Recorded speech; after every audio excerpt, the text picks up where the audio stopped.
ব্রিটিশরা যে কোনো কিছুর আগে অ্যাপেল বসায় দিত নাম করানোর ক্ষেত্রে। যেমন আমি যে তালের শ্বাস এই যে আমার হাতে যে দুটো জিনিস দেখতে পাচ্ছেন, এগুলা বরফ বরফ মনে হচ্ছে না যে বরফ?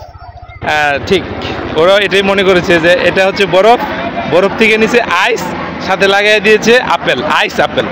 ওই তালের শ্বাসের ইংরেজিটা হচ্ছে আইস আপেল। তো আপনারা যদি একটু ক্লোজ করা যায় কিনা, এই যে আইস আপেল, যে কোনো কিছুর সাথে আপেলটা লাগিয়ে দিয়েছে আর নিজেদের মতো করে যেমন দেখা গেছে এমন করে তারা কিন্তু এখন যে সময়টা যাচ্ছে তালের শ্বাস মোটামুটি সব বাজারে পাওয়া যাচ্ছে। আপনারা এটা খাবেন, ভালো লাগবে নিশ্চয়ই।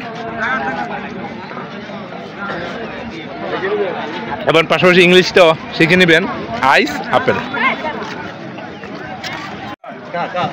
কয়টা হয়েছে ভাই? এটা চমৎকার। বেলাবাজারে নামাবাজারে আমার ভাই খুব কষ্ট করে মানে তৈরি করতেছে আমার জন্য। Thank you.